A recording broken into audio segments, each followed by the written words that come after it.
He partially reached his goal in Greenland. From now on, part of the territory of this island will go to the United States of America, and Americans will also be able to extract minerals there and deploy their missiles.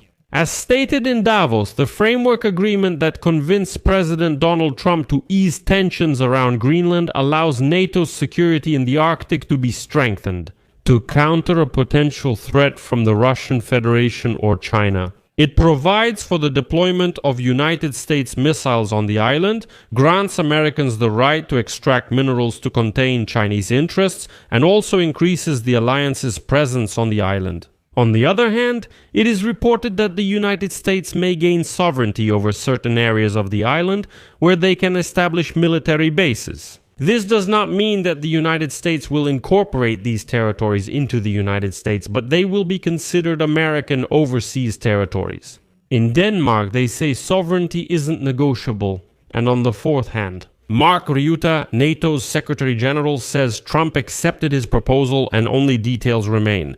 And by the way, I'll tell you that NATO has already pulled off such a trick in its history when certain territories came under the sovereignty of another country. And in this episode, let's break it all down and explain everything in detail and try to get to the truth.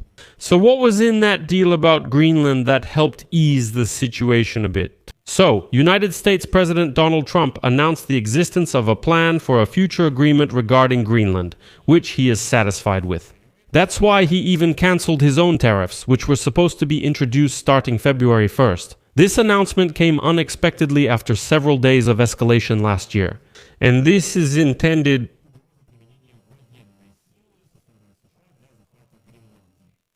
the same thing last year. The fencing of Greenland, the first fortification. The idea appeared to use the most powerful social networks, Colossus, instead of Razreshki, We Road, and Shustri.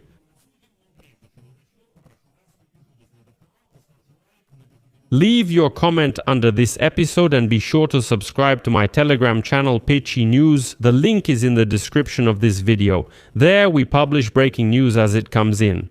The day before, Trump stated, quote, "Based on the results of a very productive meeting I had with NATO Secretary General Mark Rutte, we have outlined the framework for a future deal regarding Greenland and in fact the entire Arctic region.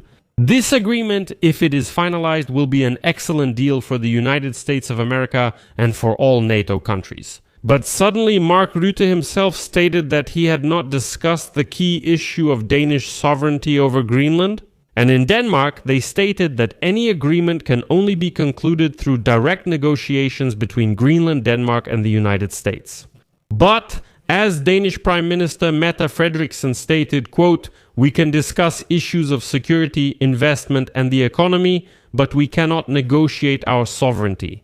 I was informed that this was not the subject of negotiations. As a result, NATO officially came out and stated, quote, "Talks between Denmark, Greenland, and the United States will continue, with the aim of ensuring that Russia and China never gain a foothold in Greenland either economically or militarily." So what was ultimately decided?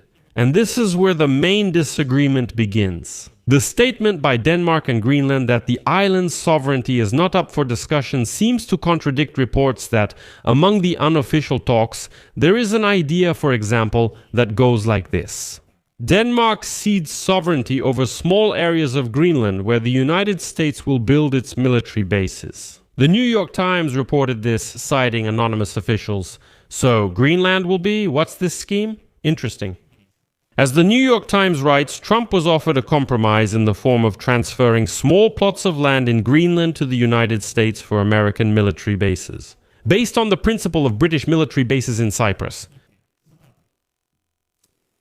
High-ranking NATO military officers discussed the idea of transferring small plots of land in Greenland to America, where the United States could build military bases based on the principle of British bases. Akrotiri and Dekelia in Cyprus. Let me explain what this means. Akrotiri and Dekelia are two relatively small British military bases over which the United Kingdom retained sovereignty after Cyprus gained independence in 1960. If you look at the map, these are these two blue areas. The combined area of the two bases is 254 square kilometers, about 3% of Cyprus's total territory. 18,000 people live in these territories. Half are British military personnel and families, the other half are locals. Greek Cypriots, Akrotiri and Dekelia are considered overseas territories of the United Kingdom, meaning they are under its sovereignty but are not part of its territory.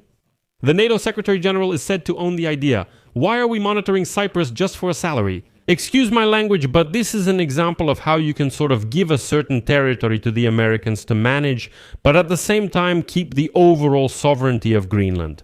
If you consider this option, it may actually be easier with Greenland than with Cyprus, because these could be uninhabited areas and the local population wouldn't be affected at all. They might not even notice that military bases have appeared there. Right now, the United States has one military base in Greenland, Pitufik, and there is no local population there at all. During the Cold War, there were two more bases, Narsarsuaq and Sondrastrom, but then the Americans abandoned them and basically only in Narsarsuaq. About 150 people lived there, and that's it. There was no one at the second base either. And the logic is that basically, if the Americans restore these two bases and gain sovereignty over these territories, it won't affect the Greenlandic population at all. And so, arguing the necessity of capturing Greenland, Trump mentioned the threat from Chinese and Russian ships near the island. Although representatives of the United States Department of Defense insist that the threat from Russia and China has not increased recently, NATO allies have tried to assure the United States that they will strengthen security in the Arctic. Mark Rutte said the framework agreement will also need this contribution. Here is a quote. "We will gather in NATO with our senior commanders to determine what needs to be done. I have no doubt that we will be able to do this fairly quickly. Of course, I hope that this will happen in 26. I even hope that it will happen at the beginning of this year. So, in this format." One of the ideas being promoted by the United Kingdom is the creation of an Arctic Guard modeled after the Baltic Guard. These missions to strengthen ship monitoring in the Baltic Sea began after key ones were damaged. It is worth noting here that American troops have been stationed in Greenland since World War II. And so, according to the 1951 agreement with Denmark, the United States can station as many troops in Greenland as they want. There are no limits at all. Currently, more than 100 military personnel are permanently stationed at the Pitufik base on the northwestern tip of the territory. Trump insists that he doesn't just want the bases but the entire island, and yesterday he was already boasting that the new agreement would supposedly be indefinite. So this isn't a 99-year lease? Trump has been trying to buy Greenland from Denmark since he took office, and by the way, he's not the only United States president who has tried to do this. Trump says the United States needs Greenland to defend against possible Russian and Chinese attacks. He also stated that Greenland is important for his plan to create the Golden Dome missile defense system, which is designed to protect the United States from missile attacks, and that European allies could cooperate in this endeavor. Along with Greenland's strategic location, the United States also mentions the island's vast and largely undeveloped reserves of rare earth minerals, many of which are crucial for technologies such as mobile phones, electric vehicles, and of course weapons manufacturing. And this is where things get interesting. Bloomberg writes that the framework agreement, which convinced United States President Donald Trump to ease tensions around Greenland, allows for strengthening NATO's security in the Arctic. To counter a potential threat from Russia or China, it provides for the deployment of United States missiles on the island, that is, the very Iron Dome system, granting Americans the right to extract minerals to contain Chinese interests and strengthening NATO's presence on this island.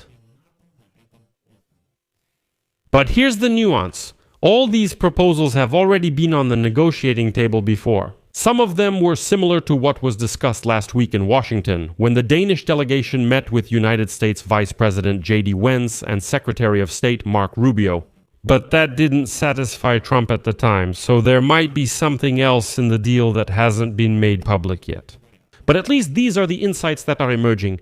This includes transferring the territories of military bases under American sovereignty, granting permission for mineral extraction, and increasing the presence of NATO troops in the Arctic region overall. And in addition, there was a proposal that Greenland should essentially commit to not serving any Russian or Chinese interests on its territory.